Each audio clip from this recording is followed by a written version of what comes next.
ní ọjọ́ tòní. Ohun tí fẹ́ máa sọ̀rọ̀ lé lórí ni bí a ṣe lè máa dáríjìra wa nígbà tí a bá ṣẹra wa, àti wípé bí a ṣe lè máa dúpẹ́ oore lọ́wọ́ àwọn tí wọ́n bá ṣe wá ní oore. Ẹ káàárọ̀, ẹ káàsán, ẹ káalẹ́ ní gbogbo ibikíbi tí ẹ bá ti ń wò mí. Orúkọ tèmi ni Larry Ìjẹ́ Ọmọlúàbí. Gẹ́gẹ́ bí ẹ ti mọ̀, ọ̀rọ̀ ìyànjú àti jíjẹ́ ọmọlúàbí ni ohun tí máa ń sọ̀rọ̀ lé lórí, pàápàá jùlọ ní àárín àwọn ọ̀dọ́. Ní ọjọ́ tòní, ohun tí fẹ́ máa sọ̀rọ̀ lé lórí ni bí a ṣe lè máa dáríjìra wa nígbà tí a bá ṣẹra wa, àti wípé bí a ṣe lè máa dúpẹ́ oore lọ́wọ́ àwọn tí wọ́n bá ṣe wá ní oore. Kò sí bí a ṣe fẹ́ gbé ilé ayé tí a ní máa ṣẹra wa ní ọjọ́ kọ̀ọ̀kan. Ní gbogbo ìgbà tí nǹkan báyìí bá wá ṣẹlẹ̀, báwo ni a ṣe lè máa parí ẹ̀? Àbí báwo la ṣe lè jẹ́ kó máa tán nínú ẹni tí a bá ṣẹ̀? Ohun ni ohun tí mo ní kí n sọ̀rọ̀ lé lórí. Tẹ́ bá wò láti ìgbà tí ọ̀rọ̀ social media tó ti dé sáàrin wa yìí, ẹ rí i pé ṣíṣe ra ẹni, controversy tí social media mú wá ó pọ̀ jọjọ. Kódà ó fẹ́ pọ̀ ju ohun tó dáa tó mú wá lọ. Àwa ń ṣẹra wa ń sìn torí gbogbo èèyàn ló ní oore ọ̀fẹ́ láti lè sọ̀rọ̀, láti lè express ara wọn, tí ó dẹ̀ jẹ́ wípé bó ṣe dáa tó náà ló ní disadvantage ẹ̀. Most of the time, tí àwọn èèyàn bá wà worried àbí tí àwọn èèyàn bá ń sọ pé báwo ni ayé ṣe wá rí báyìí, ohun tí a máa ń sábà sọ ni pé end time ni. Àgàgà wa Mùsùlùmí pé wàlẹ̀ àsìrì ìgbẹ̀yìn ayé. Tí èmi náà jẹ́ ẹni tí máa ń sọ ọ̀rọ̀ yìí pé ọ̀rọ̀ Ọlọ́run ní lọ láìṣẹ, end time ni. But out of curiosity, òun ló tó wá mú mi rò pé ẹ ti ẹ̀ gbọ́ end time tí a máa ń sọ yìí, pé ìgbẹ̀yìn ayé tá a máa ń sọ yìí, ìgbà wo ni kò ń ṣègbẹ̀yìn ayé? Àbí kí ló ń ṣẹlẹ̀ láyé ìsìn tó yàtọ̀ sí ohun tó ń ṣẹlẹ̀ láyé àtijọ́? As far back as over 2000 years, 2005, ìgbà ayé Jesus, wọ́n kan Jésù mọ́gi. Àwọn èèyàn ló betray Judas. Ọ̀pọ̀lọpọ̀ accept nǹkan tí wọ́n gbé wá. Láyé Ànábì wa Muhammad sallallahu alayhi wa sallam, the same thing. Àwọn tó tẹ̀ jẹ́ bí mọ̀lẹ́bí wọn, family wọn, ìran wọn ló gbógun tì wọ́n. Tàbátì àdáwà abílà bí wàtábà, ayàtà máa ń ké ẹbí Ànábì ni. So gbogbo orú nǹkan báyìí. Bẹ́ẹ̀ náà ni tẹ́ bá padà sí ilẹ̀ tí wá ń bí ní Áfíríkà, ní Nàìjíríà wa Yorùbá. Ohun tí Odùduwà àti Ọbàtálá, Ọba Mákin, gbogbo àwọn people yìí, ohun tọ́jọ́ múlẹ̀ láàrin ara wọn nílé Ifẹ̀, òun ló ń lọ wájú yẹn. So tá bá wá kó gbogbo kìíní papọ̀, ìbéèrè tá máa béèrè lọ́wọ́ ara wa ni pé ìgbà wo gan ni ìgbẹ̀yìn ayé? Ṣé ìgbà yẹn la fẹ́ refer sí ìgbẹ̀yìn ayé ni? It means wọ́n ní bó ti wà látètè kọ́ṣe ló ń bẹ nísìnyí. Kò sí ohun tuntun ní abẹ́ ọ̀run. Tí a bá fẹ́ kí ọlọ́rọ̀ dákẹ́ la máa ní èyí ò ṣẹlẹ̀ rí. So báwo ni a ṣe wá lè ní tẹ̀síwájú gẹ́gẹ́ bí èèyàn àmì láwùjọ? Ohun tí èmi rò pé a ní láti kọ́kọ́ ṣe ni wípé ẹni tí ó bá ṣẹ̀yàn kóun fún ara ẹ̀ mọ̀ lọ́kàn ara ẹ̀ pé òun lòun jẹ̀bi ọ̀rọ̀. Ẹni tó bá jẹ̀bi ọ̀rọ̀ kó mọ̀. Ẹni tó bá ṣe lóore kó mọ̀. Òun ni ohun tí mò ń rò, tí mo wá rí pé okay, mo máa run program lé orí kìíní. Ìfẹ́ máa ṣe live video bí alẹ́ méjì ní ọ̀sẹ̀. Ohun tí ètò mi máa dá lé lórí ni ẹni tó ṣẹ̀yàn, kí ètò yẹn má lè wà controversy. Mo fẹ́ jẹ́ kó jẹ́ pé ẹni tó ṣẹ̀yàn tó wá jẹ́ kó tó wá realize ẹ̀, àbí ẹni tó jẹ̀bi ọ̀rọ̀, bí ẹgbà tó jẹ̀bi, àbí ẹgbà tọ́rọ̀ yẹn ṣẹlẹ̀ kò gbà, àbí kò tí rí òdodo ń gbà yẹn. Àbí as time goes on, bí ọjọ́ ṣe ń gorí ọjọ́, ẹni ó ti wá padà hàn sẹ́ni. Ẹni tó jẹ̀bi èèyàn, ẹni tó jẹ̀bi ọ̀rọ̀, tó dẹ̀ ń wá àtúnṣe, reconciliation. Mo fẹ́ jẹ́ kí a máa pè ẹni tó bá náà ń jẹ̀bi ọ̀rọ̀, ẹni tó jẹ̀bi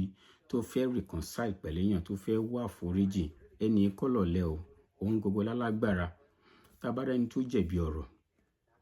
tó fẹ́ reconcile bí a sí ẹbí ni sí ọ̀rẹ́ ni sójúlùmọ̀ ni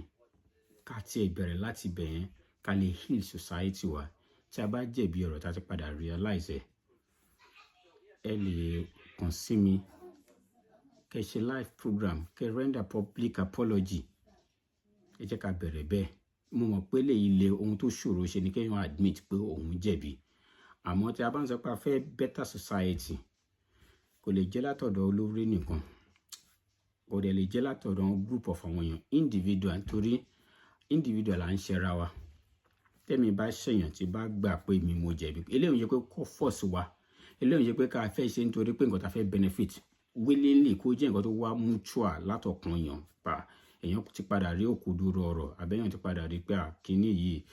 ọ̀dọ̀ mi ló fì sí kéèyàn dẹ̀ render apology ẹni àgbẹ̀ bá ṣe lè ṣe tí kò ní pa yín lára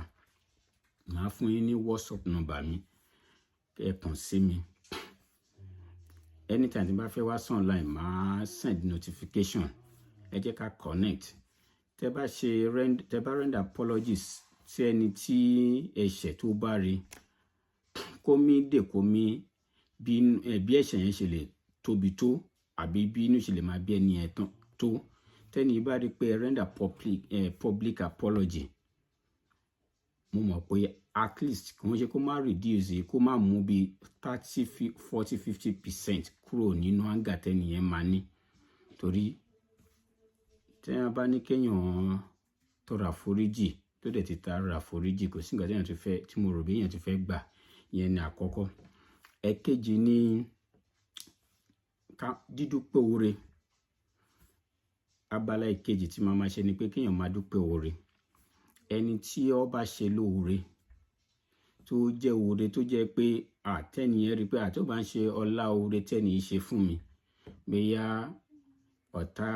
onítọ̀hún bá ti di ẹni àgbégbìn àbí position tó wà nǹkan tó ń jẹ lọ́wọ́lọ́wọ́ bí a contribution tẹ́niyẹn impact àbí nǹkan tẹ́niyẹn ṣe sí ní position tó jẹ́ kó wà a máa ń ṣe ra wa lórí gbogbo kíní ló lè máa heal àwọn wound tó wà ní ọkàn àyà wa tá a bá dúpọ̀ rẹ̀ fún ẹni tó ṣe wá lóore yálà látẹ̀yìnwá àbí ètò súnmọ́ tí èèyàn bá dúpẹ́ oore not only pé inú ẹni tá a dúpẹ́ oore fún inú àádùn á tún jẹ́ ẹ̀kọ́ fún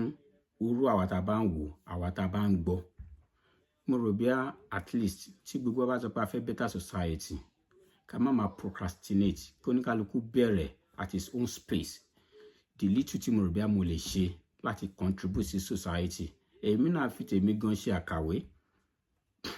màá bẹ̀rẹ̀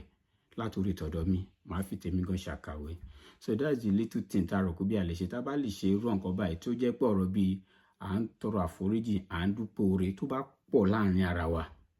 ẹ̀ rí i pé àwọn ìkíní ẹni tó fẹ́ ṣe aburú sẹ́nìkejì gan á rò pé ẹ̀ẹ̀mejì èyí ni ọ̀rọ̀ tí mo ní kí n mú wá lọ́jọ́ tòní mo mọ̀ pé èyí máa ṣòro ṣe so kò rọrùn ẹni tọ́lọ́run bá gbà fún ẹni tí kò dẹ̀ ń ṣe time ni ọmọ ní gbogbo nǹkan àkókò ní gbogbo nǹkan ẹni tásìkò tí ò bá tí tó bí àti kò tí ní that selfless mind kéèyàn má force ara èèyàn àkókò ni kíní ẹ̀ máa wá fúnra ẹni tó bá jẹ́ títí olóore lẹ́fẹ́ dúpẹ́ pé má ṣe nítorí pé kárí mi àbí nítorí ẹ fẹ́ fi benefit kó jẹ́ nǹkan tó jẹ́ pé wá látọkàn yín willingly tó bá pẹ́ fẹ́ tọrọ ìdáríjì ẹ̀ṣẹ̀ kó má jẹ́ pé nítorí pé ẹ̀ ń ṣe torí nǹkan tẹ́ fẹ́ benefit àbí wọ́n tì yín kó jẹ́ nǹkan tó wá ní ọkàn yín tó bá wá lọ́kàn yín àwọn èèyàn tó bá ń wò àbí tó bá ń gbọ́ wọ́n á rí sincerity yẹn lára èèyàn èyí ni ọ̀rọ̀ tí mo ní kí n mú wá sí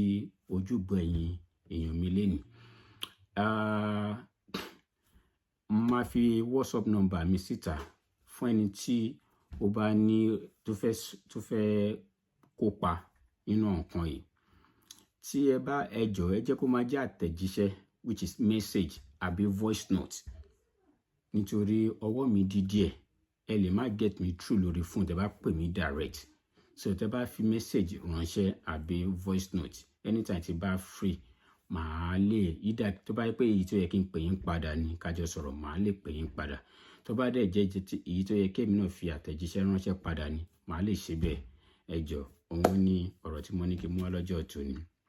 fóònù nọ́mbà mi ní +1 647 981 7443 +1 647 981 7443 ẹ jọ̀ọ́ ẹ follow mi lórí social media ń dùn mí Ìjẹ́ Ọmọlúàbí lórí YouTube lórí TikTok lórí Instagram àti Facebook live kíní tí n fẹ́ máa ṣe for now orí TikTok àti Facebook mi tí máa ti bẹ̀rẹ̀ mi lè move sórí Instagram náà mi ò tí ní enough yẹn láti lè bẹ̀rẹ̀ látòrí YouTube so between TikTok and Facebook bí ẹ̀ẹ̀mejì lọ́sẹ̀ ni ó máa jẹ́ àbí ẹ̀ẹ̀kan as time goes on tó bá jẹ́ nǹkan tí ó lè jù bẹ́ẹ̀ lọ a máa padà mọ̀ ẹ ṣé gan Ọlọ́run á wà pẹ̀lú wa.